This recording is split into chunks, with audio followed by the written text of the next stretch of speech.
K N. രാധാകൃഷ്ണന്റെയും സി.കെ. പത്മനാഭന്റെയും വിവാദ പ്രസ്താവനകൾക്കെതിരെ ചേരിതിരിഞ്ഞ നേതാക്കൾ. സി.കെ. പത്മനാഭനെതിരെ നടപടിയുണ്ടാകും. കോട്ടയത്ത് നടക്കുന്ന നേതൃയോഗത്തിൽ ബി.ജെ.പിയിൽ ആഭ്യന്തര കലാപം രൂക്ഷമായി. സി.കെ.പിയെ രാജഗോപാലും കെ. സുരേന്ദ്രനും പിന്തുണച്ചപ്പോൾ രാധാകൃഷ്ണനെ ന്യായീകരിച്ചും സി.കെ.പിക്കെതിരെ നടപടി വേണമെന്നാവശ്യപ്പെട്ടും ആർ.എസ്.എസ് രംഗത്തെത്തിയിട്ടുണ്ട്. നേതൃയോഗങ്ങൾ നാളെയും മറ്റന്നാളും തുടരും. ബി.ജെ.പി സംസ്ഥാന കൗൺസിലിന് മുന്നോടിയായി ചേർന്ന നേതൃയോഗത്തിലാണ് സി.കെ. പത്മനാഭന്റെ ചെഗുവേര പരാമർശത്തിൽ ആർ.എസ്.എസ് കടുത്ത അതൃപ്തി അറിയിച്ചത്. സംസ്ഥാന പ്രസിഡന്റ് കുമ്മനം രാജശേഖരൻ, ജനറൽ സെക്രട്ടറിമാരായ എം.ടി. രമേശ്, എ.എൻ. രാധാകൃഷ്ണൻ, ശോഭാ സുരേന്ദ്രൻ എന്നിവർ ആർ.എസ്.എസ് നിലപാടിനൊപ്പം നിന്നപ്പോൾ വി. മുരളീധര പക്ഷത്ത് നിൽക്കുന്ന കെ. സുരേന്ദ്രൻ മാത്രമാണ് സി.കെ.പിയെ പിന്തുണച്ചത്. ഇതോടെ പൂർണ്ണമായും ഒറ്റപ്പെട്ട സി.കെ. പത്മനാഭൻ കോർ കമ്മിറ്റി യോഗത്തിൽ പങ്കെടുക്കാനെത്തിയപ്പോൾ തങ്ങൾ തമ്മിൽ ആശയഭിന്നതയില്ല എന്ന് കാണിക്കാൻ എ.എൻ. രാധാകൃഷ്ണൻ സ്വീകരിക്കാനെത്തി. സി.കെ.പി തന്റെ നേതാവാണെന്ന് പ്രഖ്യാപിച്ചു. അതേസമയം വ്യത്യസ്ത അഭിപ്രായമുണ്ടെന്ന നിലപാടിൽ ഉറച്ചുനിന്ന സി.കെ.പി വിവാദ വിഷയങ്ങളിൽ പിന്നീട് പ്രതികരിക്കാമെന്നും വ്യക്തമാക്കി.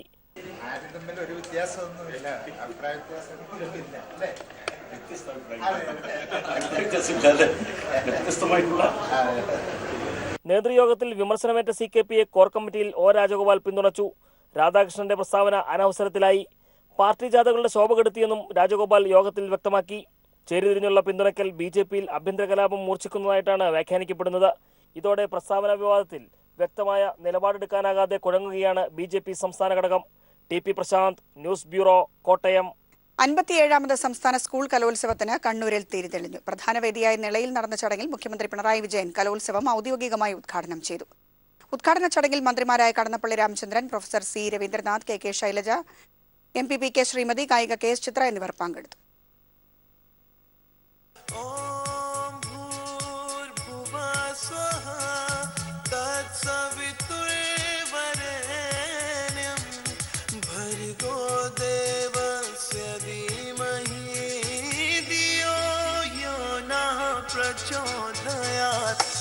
കലാകാരന്മാരുടെ ആവിഷ്കാര സ്വാതന്ത്ര്യം തടയപ്പെടുന്നത് കാണാതെ പോകരുതെന്ന് പിണറായി പറഞ്ഞു. തങ്ങൾക്ക് ഇഷ്ടപ്പെടാത്ത കലാകാരന്മാരും എഴുത്തുകാരും രാജ്യം വിടണമെന്ന് പറയുന്നത് ഫാസിസത്തിന്റെ കടന്നുകയറ്റമാണ്. ഇത് ജനാധിപത്യത്തിന്റെ കടക്കൽ കത്തിവെക്കലാണെന്നും ഉദ്ഘാടന പ്രസംഗത്തിൽ മുഖ്യമന്ത്രി പറഞ്ഞു. ആവിഷ്കാര സ്വാതന്ത്ര്യം നമ്മുടെ ജനാധിപത്യത്തിൻ്റെ കാതലായ അംശമാണ്.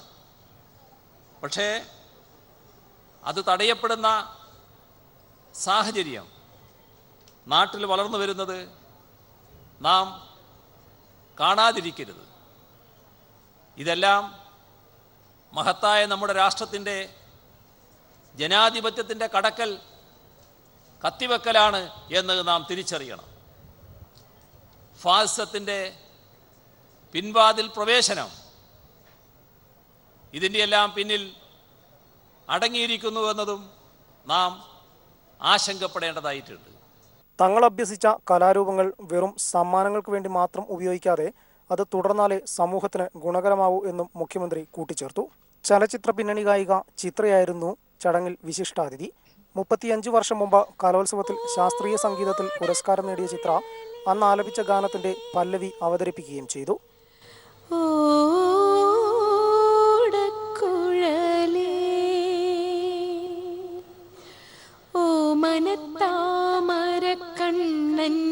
ചുംബന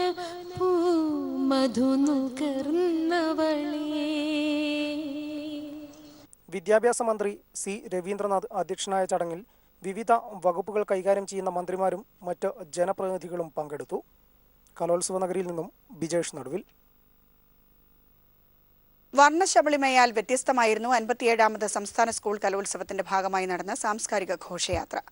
57 കലാരൂപങ്ങൾ പ്രതീകാത്മകമായി ഉൾപ്പെടുത്തിയ ഘോഷയാത്രയിൽ ചരിത്രവും സമകാലിക വിഷയവും നിശ്ചല രൂപങ്ങളായി. കഥകളിയും മോഹിനിയാട്ടവും ഒപ്പനയും മാർഗം കളിയുമൊക്കെ അണിനിരുന്ന ഘോഷയാത്രയിൽ വിദ്യാർത്ഥികളടക്കം 10,000-ഓളം പേരാണ് പങ്കെടുത്തത്. വിവിധ നിശ്ചല ദൃശ്യങ്ങളും ബാൻഡുമേളവും ശിങ്കാരിമേളവും കേരളത്തിന്റെ തനതു നൃത്ത വേഷവിധാനങ്ങൾ അണിഞ്ഞ വിദ്യാർത്ഥികളും ഘോഷയാത്രയുടെ മിഴിവിന് കൊഴുപ്പേകി. സെന്റ് മൈക്കിൾസ് ഹയർ സെക്കൻഡറി ഗ്രൗണ്ടിൽ നിന്ന് ആരംഭിച്ച ഘോഷയാത്ര കണ്ണൂർ റേഞ്ച് ഐ.ജി ദിനേശ് കശ്യപും ഗായിക സൈനോര ഫിലിപ്പും ചേർന്ന് ഫ്ളാഗ് ഓഫ് ചെയ്തു. കണ്ണൂർ നഗരത്തിലെ വിവിധ സ്കൂളുകളിൽ നിന്നെത്തിയ വിദ്യാർത്ഥികളാണ് ഘോഷയാത്രയിൽ അണിനിരന്നത്. സെന്റ് മൈക്കിൾസ് ഗ്രൗണ്ടിൽ നിന്ന് ആരംഭിച്ച് പ്രഭാത് പ്ലാസ കവല വഴി പഴയ സ്റ്റാൻഡ് റെയിൽവേ സ്റ്റേഷൻ വഴിയാണ് പ്രധാന വേദിയായ പോലീസ് ഗ്രൗണ്ടിലെ നിളയിലേക്ക് ഘോഷയാത്ര എത്തിയത്. ഘോഷയാത്ര കടന്നുപോയ വഴിയിൽ പ്രായഭേദമന്യേ നിരവധി ആളുകളാണ് കാഴ്ചക്കാരായി എത്തിയിരുന്നത്. കേരളത്തിന്റെ കലാ സാംസ്കാരിക പരിച്ഛേദങ്ങളടങ്ങിയ ഘോഷയാത്രയിൽ 60 പ്ലോട്ടുകളാണ് ഉൾപ്പെടുത്തിയത്.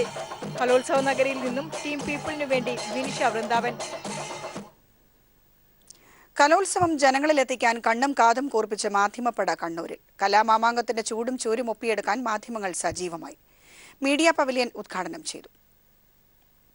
പ്രതിഭകളുടെ മാറ്റുരയ്ക്കൽ, കലോത്സവത്തിന്റെ പ്രത്യേകതകൾ, സംഘാടകരുടെ മികവുകളും കോട്ടങ്ങളും, വ്യത്യസ്തമാർന്ന കലോത്സവ നഗരി കാഴ്ചകൾ ഒപ്പിയെടുക്കാനും ജനങ്ങളിലേക്ക് എത്തിക്കാനും കണ്ണും കാതും കൂർപ്പിച്ച് മാധ്യമപ്രവർത്തകർ കണ്ണൂരിൽ എത്തിക്കഴിഞ്ഞു. ഇനി എല്ലാ കണ്ണുകളും കണ്ണൂരിലേക്കാവും. മാധ്യമപ്രവർത്തകരെ വരവേൽക്കാനും കലോത്സവ ഫലങ്ങളും അവർക്കാവശ്യമായ എല്ലാ സൗകര്യങ്ങളും പുത്തൻ സാങ്കേതിക സംവിധാനത്തോടെ ഒരുക്കിക്കൊണ്ട് മീഡിയ പവലിയൻ പ്രവർത്തന സജ്ജമായി. പവലിയന്റെ ഉദ്ഘാടനം മന്ത്രി കടന്നപ്പള്ളി രാമചന്ദ്രൻ നിർവഹിച്ചു. ഹരിതനയം പ്രാവർത്തികമാക്കാൻ കണ്ണൂരിന്റെ സ്വന്തം കൈത്തറി സഞ്ചികളാണ് കണ്ണൂരിലെത്തിയ മാധ്യമപ്രവർത്തകർക്ക് സമ്മാനമായി നൽകിയത്. എല്ലാവിധ ആധുനിക സങ്കേതങ്ങളും ഒരുക്കിയിട്ടുണ്ട്. ഈ മേള പൂർണ്ണമായും ഹരിത നയത്തിന്റെ അടിസ്ഥാനത്തിൽ, പൂർണ്ണമായ ഗ്രീൻ പ്രോട്ടോകോൾ അടിസ്ഥാനത്തിൽ പ്രവർത്തിക്കുന്ന സംഘടിപ്പിക്കുന്ന മേള ആയതുകൊണ്ട് തന്നെ എല്ലാവർക്കും അതിൻ്റെ ഒരു സന്ദേശം പകർന്നു കൊടുക്കുന്നതിന് വേണ്ടി ഒരു തുണി സഞ്ചി അത് സമ്മാനിച്ചുകൊണ്ടാണ് കേരളത്തിലെ മാധ്യമപ്രവർത്തകർ ഞങ്ങൾ വരവേറ്റിരിക്കുന്നത്. ഇനി കലോത്സവ നഗരിയിലെ റിപ്പോർട്ടുകൾ ജനങ്ങളിലെത്തിക്കുവാനുള്ള തിരക്കിലേക്ക്. ഏഷ്യയിലെ തന്നെ ഈ മഹാമാമാങ്കം റിപ്പോർട്ട് ചെയ്യാൻ കേരളത്തിന്റെ വിവിധ ഭാഗങ്ങളിൽ നിന്നായി 1200-ലധികം മാധ്യമപ്രവർത്തകരാണ് എത്തിയിട്ടുള്ളത്. കണ്ണൂരിൽ നിന്നും ക്യാമറാമാൻ ജയൻ കല്യാശ്ശേരിക്കൊപ്പം PV ജോഷില. വാർത്തകൾ തുടരുന്നു. സമാജ്വാദി പാർട്ടിയിലെ പിളർപ്പ് പൂർണ്ണമാകുന്നു. സൈക്കിൾ ചിഹ്നം അഖിലേഷ് യാദവിന് അനുവദിച്ചു. മുലായത്തിന് പുതിയ ചിഹ്നം അനുവദിച്ചേക്കും. വിവരങ്ങളുമായി ചേരുന്നത് സന്തോഷ് എം ആണ്. സന്തോഷ്, വിവരങ്ങളിലേക്ക്. രശ്മി, സമാജ്വാദി പാർട്ടിയിലെ തലമുറ മാറ്റത്തിന് തിരഞ്ഞെടുപ്പ് കമ്മീഷന്റെ ഔദ്യോഗികമായ അംഗീകാരം ലഭിച്ചിരിക്കുകയാണ്. അഖിലേഷ് യാദവ് അധ്യക്ഷനായ സമാജ്വാദി പാർട്ടിയാണ് ഔദ്യോഗികമെന്ന് വ്യക്തമാക്കിയ തിരഞ്ഞെടുപ്പ് കമ്മീഷൻ സൈക്കിൾ ചിഹ്നത്തിന് അവകാശവും അഖിലേഷ് യാദവിന് തന്നെയാണെന്ന് അറിയിക്കുകയായിരുന്നു. അതേസമയം തന്നെ പാർട്ടിയിൽ പിളർപ്പുണ്ടാകുമെന്നുള്ള വ്യക്തമായ സൂചന നൽകിക്കൊണ്ട് വേണ്ടി വന്നാൽ അഖിലേഷിനെതിരെ തിരഞ്ഞെടുപ്പിൽ മത്സരിക്കുമെന്ന് പിതാവ് മുലായം സിംഗ് യാദവ് വ്യക്തമാക്കുകയും ചെയ്തു.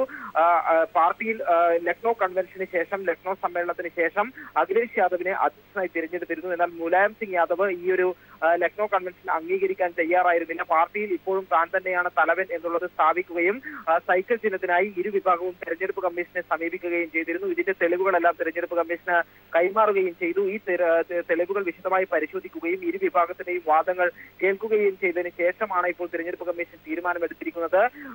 സൈക്കിൾ ചിഹ്നത്തിന്റെ, പാർട്ടിയുടെ ഔദ്യോഗിക ചിഹ്നത്തിന്റെ അവകാശം അഖിലേഷിനാണെന്നും അഖിലേഷ് അധ്യക്ഷനായ പാർട്ടിയാണ് ഔദ്യോഗിക പക്ഷമെന്നും തെരഞ്ഞെടുപ്പ് കമ്മീഷൻ വ്യക്തമാക്കുകയുണ്ടായി. അതേസമയം തന്നെ മുലായം സിംഗ് യാദവ് അതിനുശേഷം പ്രതികരിച്ചിട്ടില്ല. അതിനു മുൻപായി അദ്ദേഹം വ്യക്തമാക്കിയ കാര്യം പാർട്ടി താനാണ് ഉണ്ടാക്കിയത് എന്നുള്ള കാര്യമാണ്. അതുകൊണ്ട് തന്നെ വേണ്ടി വന്നാൽ അഖിലേഷ് യാദവിനെതിരെ തെരഞ്ഞെടുപ്പിൽ മത്സരിക്കുമെന്നും മുലായം സിംഗ് ഭീഷണി മുഴക്കിയിട്ടുണ്ട്.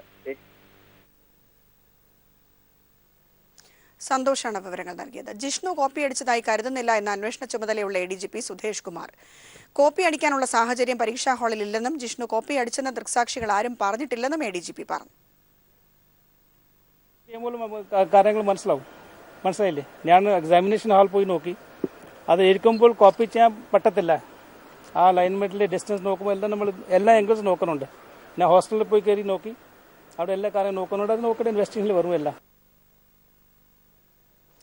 സംസ്ഥാന പോലീസ് തലപ്പത്ത് അഴിച്ചുപണി. പോലീസ് ഇന്റലിജൻസ് മേധാവിയായി മുഹമ്മദ് യാസിനെ നിയമിച്ചു. R ശ്രീലേഖയെ ജയിൽ മേധാവിയായും രാകേഷ് ദിവാനെ ഉത്തരമേഖല ADGP-യായും നിതിൻ അഗർവാളിനെ ക്രൈംബ്രാഞ്ച് ADGP-യായും നിയമിച്ച സർക്കാർ ഉത്തരവിറക്കി. ടോമിൻ ജെ തച്ചങ്കരിയാണ് coastal police ADGP.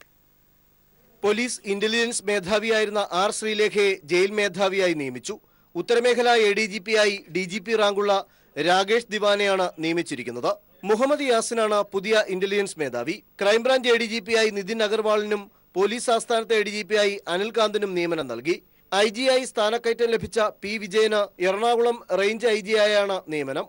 KSCB vigilance ADGP-ആയിരുന്ന K പത്മകുമാറിനെ കേരള പോലീസ് ട്രെയിനിംഗ് അക്കാദമി ഡയറക്ടറായി നിയമിച്ചു. കേരള ബുക്സ് ആൻഡ് പബ്ലിക്കേഷൻസ് MD-ആയിരുന്ന ടോമിൻ തച്ചങ്കരിക്ക് ലഭിച്ച പുതിയ നിയമനം കോസ്റ്റൽ പോലീസ് ADGP. ക്രൈംബ്രാഞ്ചിൽ IG 1-ആയി മഹിപാൽ യാദവിനെയും IG 2-ആയി R ശ്രീജിത്തിനെയും നിയമിച്ചാണ് സർക്കാർ ഉത്തരവിറക്കിയത്. Sudheesh Kumar ADGP armed battalion, KK Lakshmana IG internal security, DIG ആയി സ്ഥാനക്കയറ്റം ലഭിച്ച ഷഫീൻ അഹമ്മദ് പോലീസ് ആസ്ഥാനം administration DIG, Balram Kumar Upadhyaya police housing മേധാവി എന്നിങ്ങനെയും IPS തലപ്പത്ത് മാറ്റം വരുത്തിയിട്ടുണ്ട്. News bureau, Thiruvananthapuram. തിരികെ വാർത്തകളിലേക്ക്. സിഡ്കോ അഴിമതി കേസിൽ മുൻ MD സജി ബഷീറിനെ ഒന്നാം പ്രതിയാക്കി വിജിലൻസ് FIR സമർപ്പിക്കും. സിഡ്കോയിൽ വഴിവിട്ട് 27 പേരെ നിയമിച്ചതിനാണ് കേസ്. 2010 സിഡ്കോയിൽ നടന്ന ഉന്നത തസ്തികകളിലേക്കുള്ള 27 നിയമനങ്ങളിൽ വൻ ക്രമക്കേട് നടന്നതായാണ് വിജിലൻസിന്റെ ത്വരിത പരിശോധനയിലെ കണ്ടെത്തൽ. 7 പേരെ നിയമിക്കാൻ സർക്കാരിനോട് അനുമതി തേടിയതിനു ശേഷം 23 പേരെ നിയമിച്ചു. ആവശ്യമായ യോഗ്യതയില്ലാത്തവരെയാണ് ഉന്നത തസ്തികകളിൽ നിയമിച്ചത്. PSCക്ക് വിടേണ്ട നിയമനവും സിഡ്കോ ബോർഡ് തന്നെ നടത്തി. MD ആയിരുന്ന സജി ബഷീർ, വ്യവസായ വകുപ്പ് ജോയിന്റ് സെക്രട്ടറി PC കാസിം എന്നിവർ ഇതിനായി ഗൂഢാലോചന നടത്തിയെന്നും ത്വരിത പരിശോധനാ റിപ്പോർട്ടിൽ പരാമർശിക്കുന്നു. ക്രമക്കേട് നടന്ന സാഹചര്യത്തിൽ അഴിമതി നിരോധന നിയമപ്രകാരം കേസെടുക്കണമെന്നും അന്വേഷണ ഉദ്യോഗസ്ഥനായ SP R സുകേശൻ നിർദ്ദേശിക്കുന്നു. ഇതനുസരിച്ച് സജി ബഷീറിനെ ഒന്നാം പ്രതിയും PC കാസിമിനെ രണ്ടാം പ്രതിയുമാക്കി FIR സമർപ്പിക്കാനാണ് വിജിലൻസ് തീരുമാനം. തിരുവനന്തപുരം വിജിലൻസ് കോടതിയുടെ നിർദ്ദേശപ്രകാരമായിരുന്നു ത്വരിതാന്വേഷണം. News bureau, Thiruvananthapuram. Vigilance SP സുകേഷിനെതിരെ DGP ശങ്കർ റെഡ്ഡിയുടെ കത്ത്. തനിക്കെതിരായ അന്വേഷണ ചുമതലയിൽ നിന്നും സുകേഷിനെ മാറ്റണമെന്ന് വിജിലൻസ് ഡയറക്ടർക്ക് നൽകിയ കത്തിൽ ആവശ്യപ്പെടുന്നു. ശങ്കർ റെഡ്ഡിക്ക് DGP ആയി അനധികൃത സ്ഥാനക്കയറ്റം ലഭിച്ചെന്ന കേസാണ് സുകേഷിന് അന്വേഷിക്കുന്നത്. എന്നാൽ സുകേശൻ നിലവിൽ ക്രൈംബ്രാഞ്ച് അന്വേഷണം നേരിടുന്ന വ്യക്തിയാണെന്നും കത്തിൽ ശങ്കർ റെഡ്ഡി ചൂണ്ടിക്കാട്ടുന്നുണ്ട്. മതേതരത്വത്തിന്റെ സന്ദേശം പകരുന്ന ബൈബിൾ സ്റ്റേറ്റ് ഷോ എന്റെ രക്ഷകൻ അവതരണത്തിന് തയ്യാറായതായി ലത്തീൻ അതിരൂപത ആർച്ച് ബിഷപ്പ് ഡോക്ടർ സൂസൈപാക്യം പറഞ്ഞു. സൂര്യാകൃഷ്ണമൂർത്തിയാണ് ബൈബിൾ ഷോയുടെ സംവിധാനം നിർവഹിച്ചിരിക്കുന്നത്.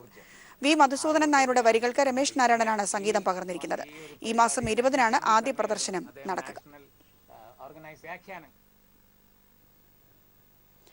സർക്കാരിന്റെ വികസനം കക്ഷി രാഷ്ട്രീയ ഭേദമന്യേ ജനങ്ങളിലെത്തിക്കാൻ തദ്ദേശ സ്വയംഭരണ സ്ഥാപനങ്ങളിലെ ജനപ്രതിനിധികൾ പ്രതിജ്ഞാബദ്ധമാണെന്ന് മന്ത്രി മേഴ്സിക്കുട്ടിയമ്മ.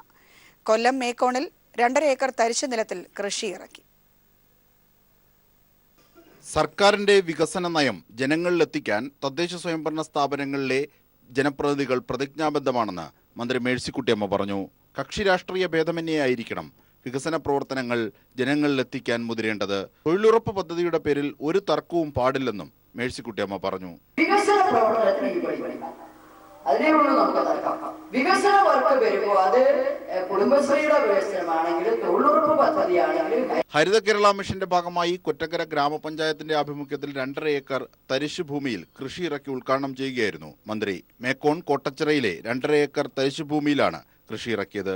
നെല്ല്, വാഴ, പച്ചക്കറി എന്നിവയാണ് കൃഷി ചെയ്തത്. കൊറ്റങ്കര ഗ്രാമപഞ്ചായത്ത് പ്രസിഡന്റ് വിനീതകുമാരി അധ്യക്ഷത വഹിച്ച ചടങ്ങിൽ H. ഹുസൈൻ, ഷേർലി സത്യദേവൻ, A. നിയാസ് എന്നിവർ പങ്കെടുത്തു. ന്യൂസ് ബ്യൂറോ, കൊല്ലം.